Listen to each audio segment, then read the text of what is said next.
ಓ ನನ್ನ ಪ್ರೀತಿಯ ಕಂದ, ಯಾಕೆ ನೀನು ಅಷ್ಟೊಂದು ದುಃಖದಲ್ಲಿ ಇರುವೆ? ಅಷ್ಟೊಂದು ನಿನ್ನ ಮನಸ್ಥಿತಿಯನ್ನು, ನಿನ್ನ ಆತ್ಮವಿಶ್ವಾಸವನ್ನು ಕುಗ್ಗಿಸಿಕೊಂಡು ಪರದಾಡುವ ಅವಶ್ಯಕತೆ ಏನಿದೆ ಮಗು? ಈ ಪ್ರಪಂಚದಲ್ಲಿ ಯಾವುದೂ ಶಾಶ್ವತವಲ್ಲ. ಇಂದು ಇರುವುದು ನಾಳೆ ಇರುವುದಿಲ್ಲ. ಪ್ರತಿ ಬಾರಿ ನಾನು ನಿನಗೆ ಹೇಳುತ್ತೇನೆ ಅಲ್ಲವೇ?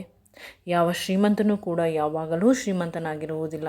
ಯಾವ ಬಡವನೂ ಕೂಡ ಯಾವತ್ತಿಗೂ ಬಡವನಾಗಿರುವುದಿಲ್ಲ. ಒಬ್ಬ ರಾಜ ಅಂದ ಮೇಲೆ ಒಂದು ಸಮಯದವರೆಗೆ ಮಾತ್ರ ಅವನು ರಾಜನಾಗಿರುತ್ತಾನೆ ಹೊರತು ಅವನು ಹುಟ್ಟಿನಿಂದ ಸಾಯುವವರೆಗೂ ಕೂಡ ರಾಜನಾಗಿರುವುದಿಲ್ಲ. ಅದೇ ರೀತಿ ನಿನ್ನ ಬದುಕಿನಲ್ಲಿ ಇರುವ ಸಮಸ್ಯೆಗಳು, ಕಷ್ಟಗಳು ಕೂಡ ಯಾವಾಗಲೂ ಒಂದೇ ರೀತಿ ಇರುವುದಿಲ್ಲ ಮಗು. ಆ ಸಮಸ್ಯೆಗಳು ಸುಖದ, ಚಿನ್ನದ ಬೆಳೆಗಳಾಗಿ ಪರಿವರ್ತನೆವಾಗುತ್ತದೆ. ಆಗ ಒಂದು ಒಳ್ಳೆಯ ದಿನಗಳನ್ನೇ ನೀನು ನೋಡುತ್ತೀಯ. ಕಷ್ಟ ಬರುವುದು ನಿನ್ನೊಳಗಿರುವ ಶಕ್ತಿ ಎಷ್ಟಿದೆ ಅನ್ನುವುದನ್ನು ಇಡೀ ಪ್ರಪಂಚಕ್ಕೆ ತೋರಿಸುವುದು. ಕಷ್ಟ ಬಂದಾಗ ನಿನ್ನ ಸುತ್ತಮುತ್ತಲಿರುವ ಅವಕಾಶಗಳನ್ನು ಬಳಸಿಕೊಂಡು ನಿನ್ನಲ್ಲಿರುವ ಆತ್ಮವಿಶ್ವಾಸದಿಂದ, ನಿನ್ನಲ್ಲಿರುವ ಸಮಯೋಚಿತ ಬುದ್ಧಿಯಿಂದ ಆ ಸಮಸ್ಯೆಯನ್ನು ಹೇಗೆ ಪರಿಹರಿಸಿಕೊಳ್ಳಬೇಕು ಅಂತ ಆ ಕಷ್ಟಗಳಿಂದ ಹೊರಗೆ ಬರುವುದು ನಿನ್ನ ಒಂದು ಕೆಲಸವಾಗಿರುತ್ತದೆ ಮಗು. ಅದು ನಿನಗೆ ಬಿಟ್ಟಿದ್ದು. ಏಕೆಂದರೆ ನಾನು ಎಷ್ಟೇ ಅವಕಾಶಗಳನ್ನು ಕೊಡಲಿ, ಎಷ್ಟೇ ಒಳ್ಳೆಯದು ಮಾಡಲಿ, ಇಡೀ ಸೈನ್ಯವನ್ನೇ ನಿನ್ನ ಹಿಂದೆ ಇಟ್ಟರೂ ಕೂಡ ಆ ಸಮಸ್ಯೆಗಳನ್ನು ಕಾಲಕಾಲಕ್ಕೆ ತಕ್ಕಂತೆ ಅವುಗಳನ್ನು ಒಂದು ಒಳ್ಳೆಯ ಕೆಲಸವನ್ನಾಗಿ ಪರಿವರ್ತಿಸುವುದು, ನಿನಗೆ ಅನುಗುಣವಾಗಿ ಸುಖವನ್ನಾಗಿ ಪರಿವರ್ತಿಸುವುದು ಅದು ನಿನ್ನ ಕೆಲಸ ಮಾತ್ರ ಮಗು. ನೀನು ಅದನ್ನು ಬಿಟ್ಟು ಎಲ್ಲ ದಾರಿಗಳು ಮುಚ್ಚಿ ಹೋಗಿದೆ ಅಂತ ಅಳುತ್ತಾ ಕೂತರೆ ಬದುಕಿನಲ್ಲಿ ಏನೂ ಸಿಗುವುದಿಲ್ಲ. ಆ ಭಗವಂತನಾದ ಶ್ರೀಕೃಷ್ಣ, ಅವನಿಗೆ ಹುಟ್ಟಿನಿಂದ ಸಾಯುವವರೆಗೂ ಎಷ್ಟು ಕಷ್ಟಗಳು ನಿನಗೆ ಗೊತ್ತಿರಬೇಕು ಅಲ್ಲವೇ ಕಂದ? ದೇವರಿರಬಹುದು, ಅವನಿಗೇನು ಅಂತ ಅಂದುಕೊಳ್ಳಬೇಡ. ಮನುಷ್ಯ ಜನ್ಮ ಎತ್ತಿದ ಮೇಲೆ ಅವರೂ ಕೂಡ ಮನುಷ್ಯರಿಗೆ ಎಷ್ಟು ನೋವಾಗುತ್ತದೆಯೋ, ಎಷ್ಟು ಕಷ್ಟವಾಗುತ್ತದೆಯೋ ಅಷ್ಟು ಕಷ್ಟಗಳನ್ನು ಅನುಭವಿಸಿಯೇ ತೀರಬೇಕು. ಸಮಸ್ಯೆಗಳು ನಿನ್ನನ್ನು ಇನ್ನೂ ಗಟ್ಟಿಯಾಗಿ ಮಾಡುತ್ತವೆ ಮಗು. ಪ್ರತಿಯೊಂದು ಸಮಸ್ಯೆಯೂ ಕೂಡ ನಿನಗೆ ಪಾಠವನ್ನು ಕಲಿಸುತ್ತದೆ.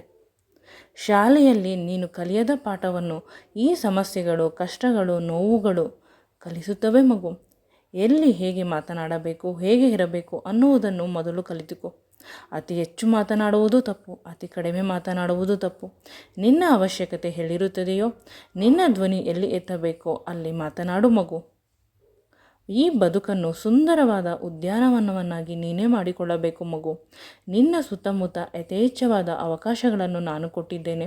ನನ್ನ ಆಶೀರ್ವಾದ ಇದೆ. ಪ್ರತಿ ಸಲವೂ ಕೂಡ ನಾನು ನಿನಗೆ ಸಹಾಯ ಮಾಡೇ ಮಾಡುತ್ತೇನೆ. ಆದರೆ ಪ್ರತಿಯೊಬ್ಬ ಮನುಷ್ಯನೂ ಕೂಡ ಭೂಮಿಯ ಮೇಲೆ ಹುಟ್ಟಿದ ಮೇಲೆ ಒಂದು ಉತ್ತಮವಾದ ಉದ್ದೇಶಕ್ಕಾಗಿ ಏನಾದರೂ ಒಂದು ಮಹತ್ ಕಾರ್ಯ ಸಾಧಿಸುವಲ್ಲಿ ಹುಟ್ಟಿರುತ್ತಾರೆ. ಅವರ ಆ ಕಾರ್ಯವನ್ನು ಸಂಪೂರ್ಣ ಮಾಡಬೇಕು ಮಗು. ಅದನ್ನು ಬಿಟ್ಟು ಚಿಕ್ಕ ಚಿಕ್ಕ ವಿಷಯಗಳಿಗೆ ದುಃಖಪಡುವುದು, ಕಷ್ಟಪಡುವುದು, ಇದರಿಂದ ಏನಾದರೂ ಒಳ್ಳೆಯದು ಆಗುತ್ತದೆಯೇ? ನೀನೇ ಹೇಳು.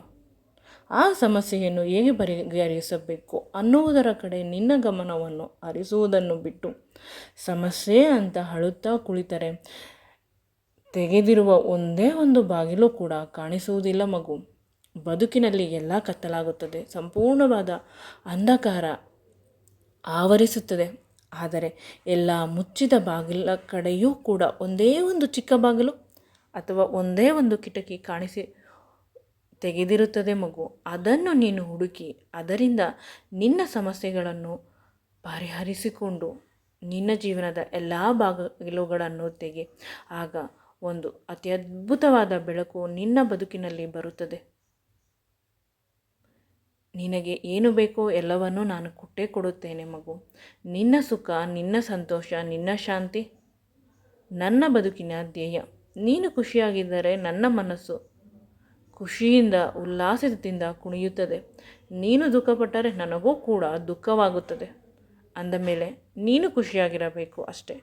ಸುಖವಿರಲಿ, ಕಷ್ಟವಿರಲಿ, ನೋವಿರಲಿ, ನಲಿವಿರಲಿ, ಯಾವುದೇ ಇರಲಿ, ನಿನ್ನ ಬದುಕಿನಲ್ಲಿ ನಿನ್ನ ಮುಖದಲ್ಲಿ ಸದಾ ನಗು ಇರುವಂತೆ ನೋಡಿಕೋ ಮಗು.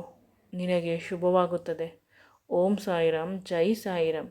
ಸರ್ವೇ ಜನೋ ಸುಖಿನೋ ಭವಂತಿ. ಸಮಸ್ತ ಸಾಯಿ ಭಕ್ತರಿಗೆ ನನ್ನ ಪ್ರೀತಿಯ ಧನ್ಯವಾದಗಳು.